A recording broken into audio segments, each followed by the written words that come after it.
Dans cette vidéo, on va voir à la fois des problèmes d'interpolation et d'approximation. Dans un problème d'interpolation, on se donne des contraintes strictes et on doit trouver une fonction qui vérifie absolument ces contraintes-là. Dans un problème d'approximation, on a une fonction dont on veut modéliser globalement le comportement et donc il s'agit d'avoir une approximation globale. On commence par l'interpolation de Lagrange, on se donne ici 3 points du plan et il s'agit de trouver l'unique parabole qui passe exactement par ces 3 points. Et donc vous avez ici le tracé de cette parabole. Donc qu'est-ce que c'est qu'une parabole? C'est le graphe d'un polynôme de degré 2. Et donc pour 3 points, il y a un unique polynôme de degré 2 dont le graphe passe par ces 3 points. Maintenant, qu'est-ce qui se passe avec 4 points? Avec 4 points, il existe un unique polynôme de degré 3 dont le graphe passe exactement par ces 4 points. Donc vous avez ici 4 points du plan et le graphe du polynôme de degré 3 qui passe par ces 4 points.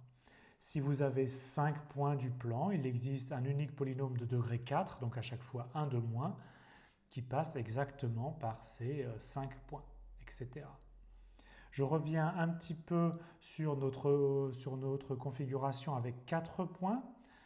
Donc on a bien trouvé l'unique polynôme de degré 3 qui passe exactement par ces 4 points. Mais par contre, vous voyez que ces 4 points, quand même, ils sont à peu près alignés.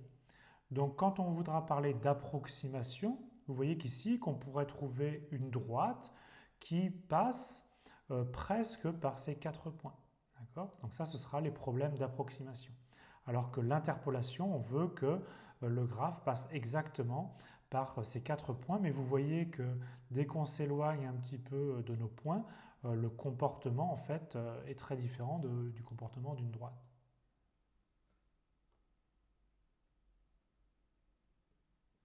Énonçons le problème de l'interpolation et donnons sa résolution. Donc on se donne des points du plan A0, B0, A1, B1, A2, B2, etc. jusqu'à AN, BN. Donc on a bien en tout n plus un point. Il faut que les AI soient 2 à 2 distincts, d'accord? Et donc le problème, c'est trouver un polynôme P de x de degré inférieur ou égal à n, tel que P de AI soit égal à BI. Ceci pour i égale 0, i égale 1, etc. jusqu'à i égale n. Donc P de AI égale BI, ça veut bien dire que le graphe de P, il passe par le point AI, BI. Donc maintenant, on a besoin de définir des polynômes de Lagrange élémentaires. Donc on note grand L I de x, qui sont définis par une formule un petit peu compliquée. C'est le produit pour tous les j allant de 0 à n, mais sauf pour j est égal à i, de grand X moins AJ, divisé par AI moins AJ. On fera un exemple juste après pour voir comment ça marche.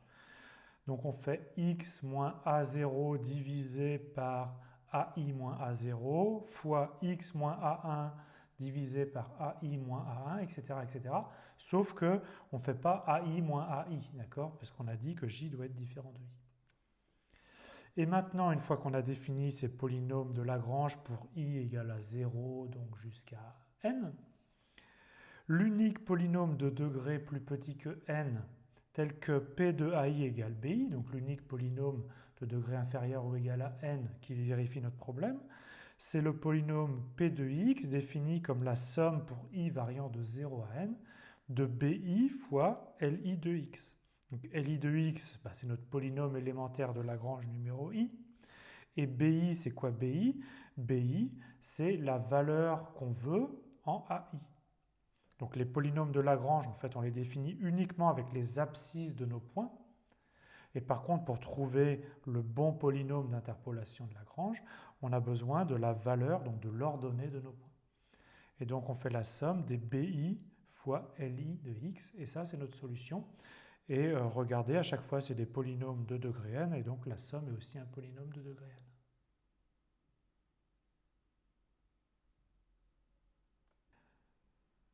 Passons à un exemple. On va se donner 3 points du plan. Donc on a le point P0 de coordonnées 0, 2, le point P1 de coordonnées 1, 1 et le point P2 de coordonnées 3, 4.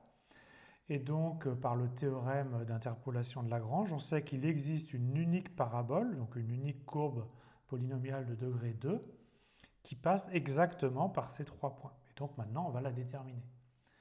Pour ça, on commence par calculer les polynômes élémentaires de Lagrange L0, L1, L2. Alors expliquons par exemple L0. Donc dans L0, ça va être le produit de x moins une abscisse. Mais on a dit que comme c'est l'indice 0, on ne s'occupe pas du premier point, enfin du point P0. Donc on va faire x moins l'abscisse de P1, donc x moins 1, fois x moins l'abscisse de P2, donc x moins 3. Et puis au dénominateur, vous remplacez x par 0, donc vous faites 0 moins 1, 0 moins 3. Pourquoi 0? Parce que 0, c'est l'abscisse de P0.